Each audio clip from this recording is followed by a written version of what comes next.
Hello students, how are you all? And welcome to the English class. Students, in today's video we are going to study or we are going to attend chapter number 7, Glimpses of India. That means we can say Bharat की एक झलक. Students, according to this chapter we are going to include 3 parts. First one is called A Baker from Goa.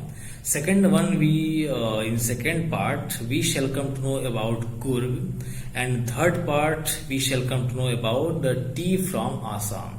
That means कि how do we get tea from Assam? Assam से चाय कैसे मिलता है? So in this video we are going to talk about only a baker from Goa. So students, if you try to have a look or have a brief description about this chapter, अगर हम इस chapter के बारे में संक्षिप्त रूप से बात करें तो ये चैप्टर्स हमें पुर्तगाल के समय से जो कुछ जातियां ऐसी थीं जो बेकर्स काम किया करती थीं, और दैट मीन्स कि जहां से हमें ब्रेड या अन्य चीजें मिलती रहती थीं, उसके बारे में इस चैप्टर हमको बताया गया है। और ऐसा भी राइटर्स के द्वारा बताया जा चुका है कि उस समय के कुछ ऐसे ट्रेडिशंस थे बेकर्स मतलब कि लोव्स वगैरह बनाने के, कि जो आज तक भी चले आ रहे हैं। उन्हीं चीजों को, उनकी विरासत को उस रेसेस के कुछ जो फॉलोअर्स हैं या उनके जो कह सकते हैं कि एयर्स हैं, उन्होंने आज भी उस चीज को जिंदा रखा हुआ है। कभी कभी कहीं कहीं हमें उनके दर्शन देखने को मिल जाते हैं। वे अपने फेरी के सामानों को अपने साथ लिए हुए बास्केट में वो चीजें चले आते हैं और इंडिकेट करते रहते हैं। स्टूडेंट्स, राइटर ये भी हमें समझाना चाहते हैं कि जैसा उनके चाइल्डहुड की बात है कि उनके चाइल्डहुड में मॉर्निंग टाइम में ही उनके जो कहते हैं कि वर्टिकल एक स्टैंड हुआ करता था और उसके ऊपर उनकी बास्केट रखी जाती थी जिस पर वो अपने सामान को लेकर के चला करते थे। और सुबह ही उनके जो उसमें बेल्स लगे होते हैं उसके खनखनाहट की आवाज से राइटर्स जग जाया करते थे और उन चीजों को देखने के लिए कि उस बास्केट में है क्या, वे पहुंच जाते थे और बड़े उत्सुकता से उन चीजों को देखा करते थे और ये चीजें उनको काफी लालायित करती थी। राइटर्स का ये भी कहना है कि उन चीजों को उन्हें खरीदने की आवश्यकता नहीं पड़ती थी क्योंकि वे चीजें घर की गृहिणियों के द्वारा खरीदे जाते थे। स्टूडेंट्स, ये एक परंपरा ऐसी आती है कि हम उन चीजों को बनाए रखने का भी प्रयास करते रहते हैं। जैसे कुछ चीजें ऐसी होती जो पुराने जमाने हमारे साथ हो चुकी होती हैं, हमें अपने पूर्वजों के द्वारा उनकी कहानियां सुनने को मिल जाती हैं। उसी का एक हिस्सा हमारे सामने मौजूद है, अ baker from Goa.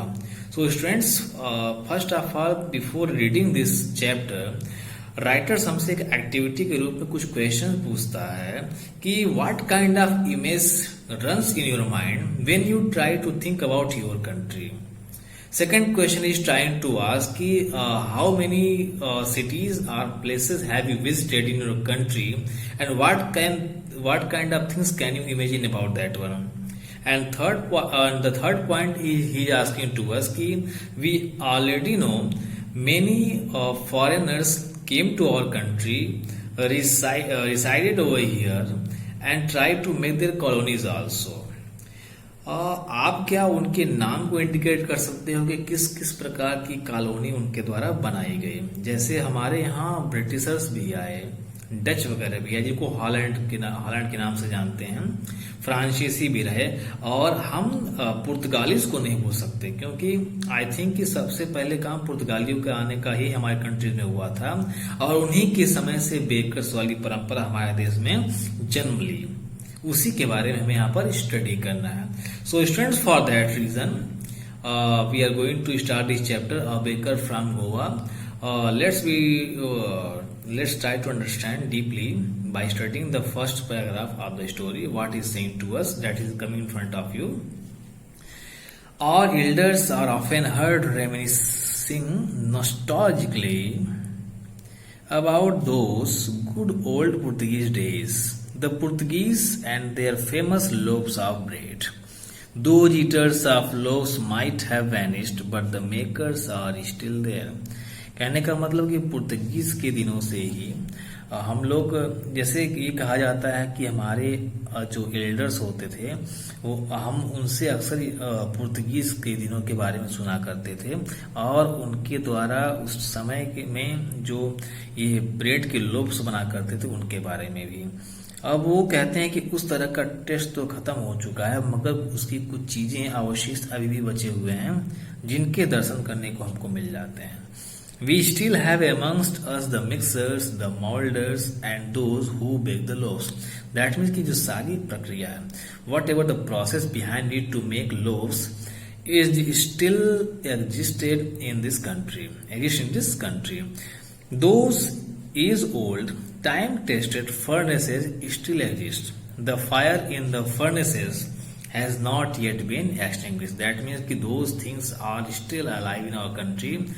Procession, I can say that profession is still going on in our country. The third end jingle of the traditional baker's bamboo heralding his arrival in the morning can still be heard in some places. That means poet wants to indicate towards the arrival of that baker's bread sellers used to come in the morning at that time, and still it can be seen or heard to sell in some other parts of India.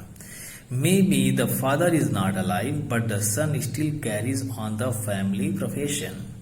These bakers are even today known as पडेर in Goa. It is the condition students कि आज भी उन्हें गोवा में किस नाम से जानते हैं और आज भी अपने पिता की प्रॉपर्टी को विरासत में लिए घूमते रहते हैं और चर्चाएं आज भी चलती रहती हैं। During our childhood in Goa the baker used to be our friend, companion and guide. He used to come at least twice a day. Once when he set out in the morning on his selling round, and then again when he returned after emptying his huge basket. में मतलब कि you can say students हर व्यापारी धूप से बचने का भी प्रयास करता रहता है। So in that case way morning में आया करते थे या फिर अपना बास्केट कंप्लीट करने के बाद से जब सारी चीजें बिक जाती हैं then we could see to the hawkers. The jingling thud of his bamboo woke us up from sleep, and we ran to meet and greet him. Why was it so? The writer is asking a question कि why were we doing so? Even we are not going to purchase those loaves of bread, but we still, when we heard the sound of jingling, we used to go there. Was it for the love of the loaf? Not at all. The loaves were bought by some you can say Paskin or Bastin, the maid servant of the house. They used to buy it. What we longed for were those bread bangles which we choose carefully. Sometimes it was sweet bread and special made. ये क्या होता था, जो एक bangles की तरह से जो ब्रेड के बना हुआ करते थे, बने होते थे, उसके लिए हम लोग आकर्षित हुआ करते थे। वो चीजें हमें चार्मिंग लगा करती थी और जिन्हें हम बड़े केयरफुली चूज करते थे। वो कुछ उसके मीठे स्वाद भी स्पेशली बन के आया करते थे जो हमें पसंद हुआ करते थे। The baker made his musical entry on the scene with the झंग झंग sound of his specially made bamboo staff. That means कि कोई भी bakers whenever they try to broadcast or advertise of their products, they used to make different sound while traveling here and there. One hand supported the basket on his hand and the other banged the bamboo on the ground. So you can say when they were having a vertical bamboo handle to keep it on the ground to keep the basket on it. So it was a condition. He would greet the lady of the house with good morning and then place his basket on the vertical bamboo. We kids would be pushed aside with a military view and the loaves would be delivered to the servant. मतलब कि जब कभी वो बेचने आते थे, ladies को greet करते थे, थोड़ी सी डांट डपट के साथ हम बच्चों को एक साइड किया करते थे और गुड मॉर्निंग के साथ लेडीज से बातें किया करते थे। But we would not give up. We would climb a bench or a parapet and peep into the basket. That means it is the habit of the children. When they try to see any kind of fascinated thing, they would like to, or you can say, make their body to be inside that one. somehow I can still recall the typical fragrance of those loaves. मतलब कि उसकी जो खुशबू होती थी उस loaves of bread की हमें attract किया करती थी. Loaves for the elders and the bangles for the children. Elders के लिए लोव्स और चिल्ड्रन के लिए bangles. Then we did not even care to brush our teeth or wash our mouths properly. And why should we? हम उस वक्त न अपने दांतों की सफाई करने का प्रयास के बारे में सोचते थे और न ही अपना चेहरा धुलने के बारे में सोचते थे. बट आजकल तो हम बिना ये किए बाहर जा ही नहीं सकते. Who would take the trouble of plucking the mango leaf for the toothbrush?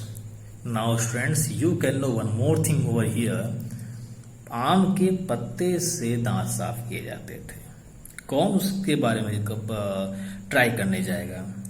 Bakers आ चुका है, हमें उसकी चीजों को देखना है, ना कि जाके आम के पत्तों को तोड़ा जाए, अपना ब्रश किया जाए और उसके साइड को मिस किया जाए. And why was it necessary at all? और ये ब्रश करना मैंगो लीफ से वाई नेसेसरी, आवश्यक क्यों है? The tiger never brushes his teeth. शेर या बाघ कभी भी अपने दांत साफ नहीं करता. This is the dialogue in this story. Hot tea could wash and clean up everything so nicely after a. जब कभी आप चाय पी लेते हो तो शायद आपके कहते हैं कि ये चीजें सब कुछ साफ कर देता है. No problem after taking tea. So student, this was the first part of this story, a baker from Goa. Next part we shall have in the next video. We can understand some questions from topics from the oral comprehension check. Question number 1. Let us see what is saying to us. What are the elders in Goa nostalgic about? किस प्रकार की चीजों के बारे गोवा में elders कहा करते थे, बात किया करते थे. Is bread making still popular in Goa? क्या गोवा में ब्रेड का मेकिंग अभी भी पॉपुलर है? हाउ डू यू नो, ये आप कैसे जानते हो? What is the baker called? Baker को क्या कहते हैं? And question number 4. When would the baker come every day? Baker everyday कब आया करते थे? Why did the children run to meet him? बच्चे क्यों भागते थे उनसे मिलने के लिए? So student, for the next video, wait for my video for next topic. See you. Bye.